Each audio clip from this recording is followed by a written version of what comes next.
Richard founded Ombar Chocolate in 2007 when he discovered that the original chocolate ingredient, the humble cocoa bean, is a real gem of a superfood with huge health benefits. Dismayed that chocolate had lost its way, Richard vowed to champion good chocolate and put cocoa back on top. Ombar is now sold in Waitrose, Ocado, and many health food stores, as well as 15 countries worldwide. Welcome, Richard. Brilliant. Thank you, Audrey. I'm just starting up. Hi there. Yeah, thanks for the introduction. And you've kind of hit the nail on the head there. I'm still trying to get the image of that whopper out of my head, though. It's kind of stuck. And it's just very powerful imagery. But yeah, we'll do our best. So, my name is Richard, and I'm the founder of Ombar Chocolate. And this is what we make, these little chocolate bars. So the company is called Mood Foods, and our chocolate brand is called Ombar Chocolate. So I'm going to give you a quick whistle-stop tour through how we started and why we started and what we did along the way. And then a little bit about our philosophy on ingredients and on sourcing. So yeah, let me see. So really, I've been making chocolate since 2005. And then this all started in my kitchen. So I was introduced to cacao, which is the name for unprocessed cocoa, essentially. But that's the word I'll use, cacao. I was introduced a long time ago, as I said, in 2005, when a friend of ours who was getting us into superfoods for the first time, and he was introducing us to cleanses and juice fasts and all kinds of crazy stuff. He brought home these cacao beans and said, hey, this is what all chocolate is made from. And it's like, okay, great, you know, these kind of strange little things. So we tried them, and they were disappointing in the sense that they didn't taste anything like chocolate. But somehow I found it a really interesting thing. The most fascinating thing, I think, for me, is that all chocolate, no matter how good or how bad it may be, it all contains this chief ingredient, cacao.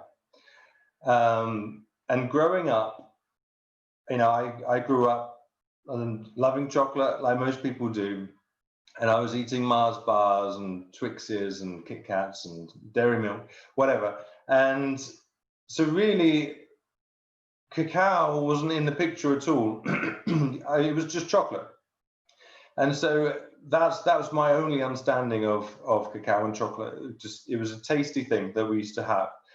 And then my friend Nick, he brought home these cacao nibs, and I said, this is a superfood, and this is what all chocolate is made from. So it's like, really, you know, superfood chocolate. So you know, we started to do a bit of research, and we found out that they're loaded full of amazing nutrients, and they're a very nourishing food in themselves.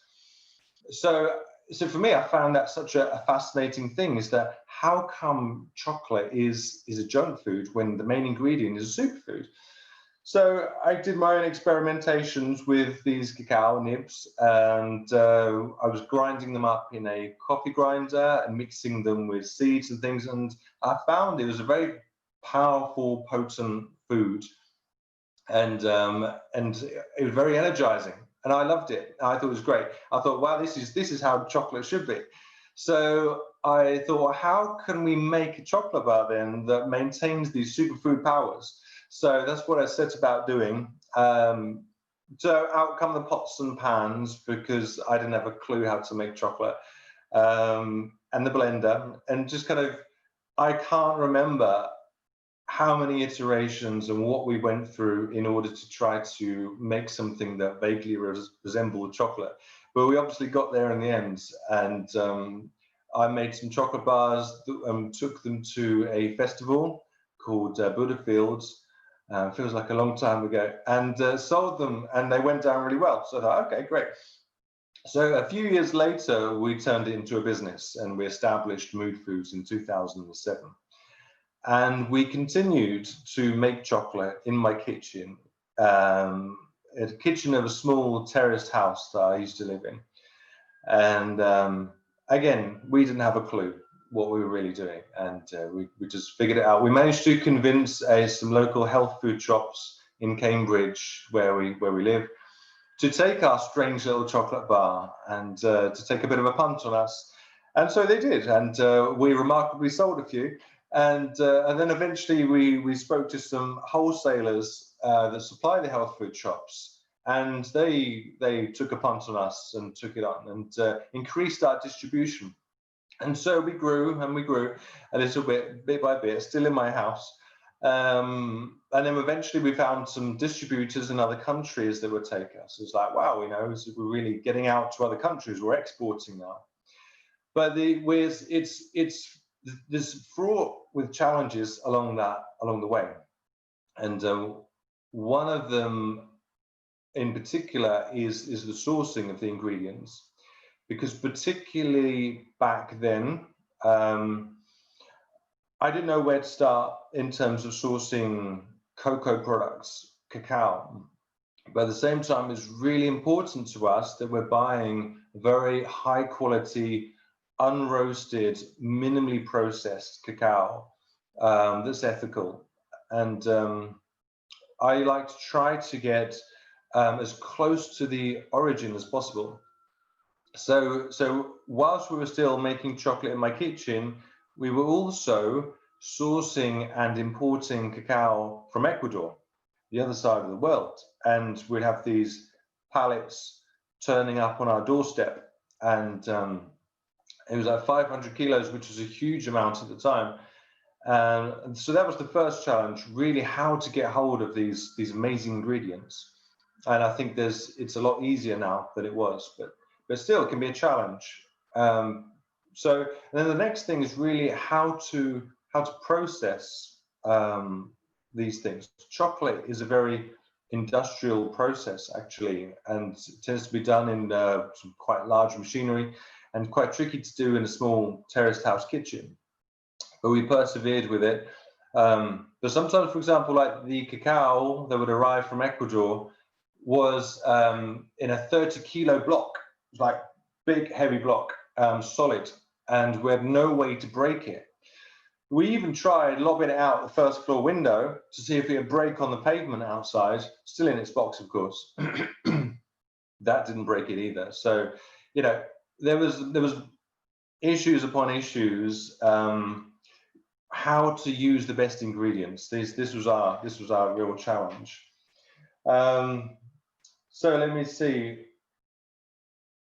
But I think, yeah, that's the point I wanted to make, is that it sounds, and we were incredibly naive with how to make chocolate, and how to start a business, how to produce food, how to source ingredients, all of these things.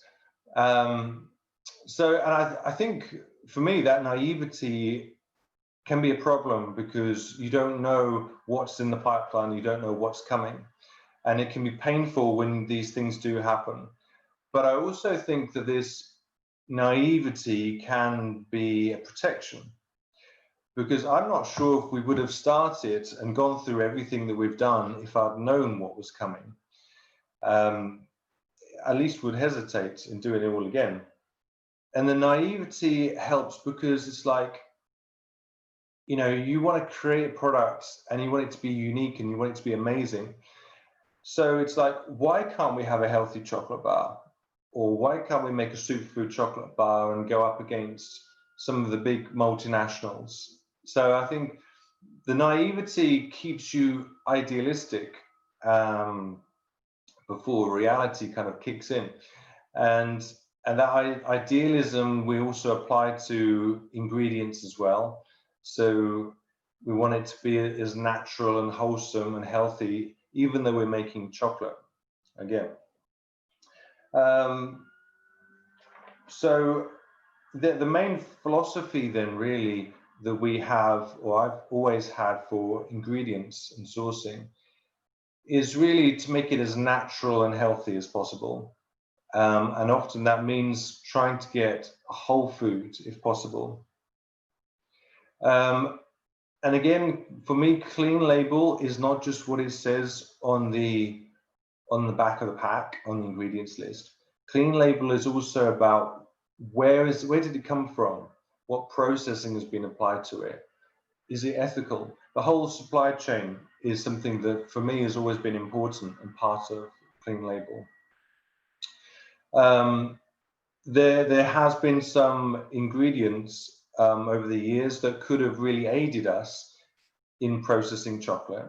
So for example, lecithin is an ingredient, soya or sunflower lecithin is an ingredient that's often used in chocolate production. And it helps to make the chocolate less viscous, so it's less thick, so it flows much better. But there's a lot of resistance to lecithin. Is considered to be an additive that's not healthy. So we've avoided that. Another ingredient that is used often in chocolate is butter oil. It's not vegan, but other than that, it's used generally in chocolate to stop chocolate bloom, which is where you have the white streaks on the chocolate appearing. And again, our philosophy is just try to avoid these things.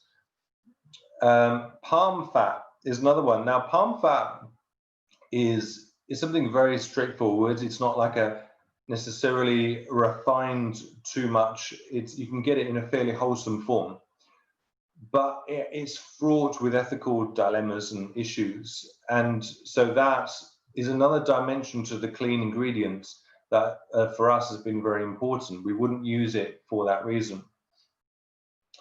One ingredient that we have struggled with a little bit is the probiotic. So for about the last 8 years, we have been adding probiotics to our chocolate. And why do we have probiotics? It's obviously we want our chocolate bar to be as healthy as possible.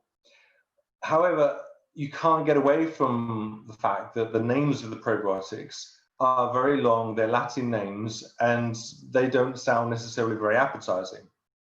So, for example, in the past, we've used Bacillus coagulans, and people could look at the back of the pack and think, well, what is that?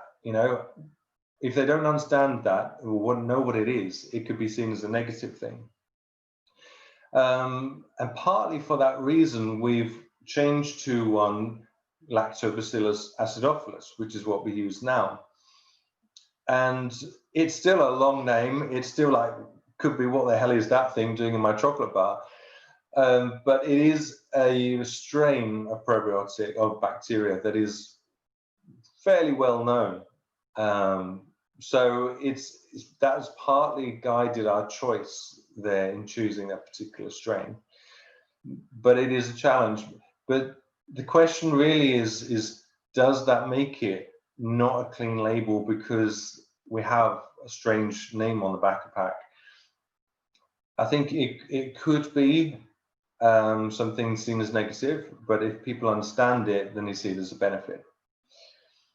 So yeah, I mean, and to wrap up, really, I think that my favorite product, particularly when it comes to clean label, is this product that we make here.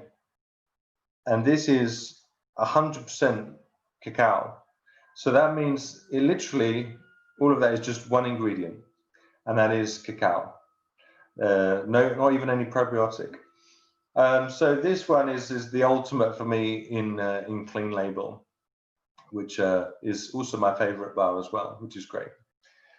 So that's pretty much all I wanted to say today. Open to any questions if we're doing a Q&A or anything, Audrey or Kelly. Yeah, thank you so much, Richard. I'm a founder story junkie, so I loved hearing the Ombar journey, and I live for that story of you chucking a block of cacao out of your window. And it's yeah.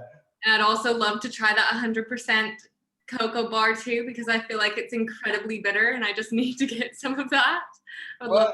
Yeah, I mean, this one actually, I don't know if you noticed, but actually it's got a Great Taste Award now, which we're really happy with. So, a lot of the 100% chocolate can be really too bitter, too strong, but this one's quite mild and quite pleasant. And this is the one that you're handing out to Halloween trick-or-treaters, is that right, Richard? There's a crafty trick that I could try. Yeah, it's probably a bit strong for the kids, but yeah. I love it. Love to see their faces. Well, I think that wraps us up for tonight. I know we didn't do any questions, so don't hesitate to reach out to Emma, Kelly, or Richard on LinkedIn if you do have any questions for them. I wanted to extend a huge thank you to all three of our speakers tonight, and of course our lovely audience as well. If you haven't had a chance to check out our Unicorns community or Brand Brainstorms, you'll be getting an email with all this information tomorrow too, so you can check them out then.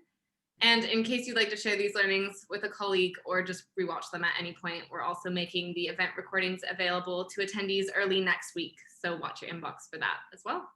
Thank you again to everyone who has participated, and have a great evening. See you at the next event. Bye. Thank you. Bye.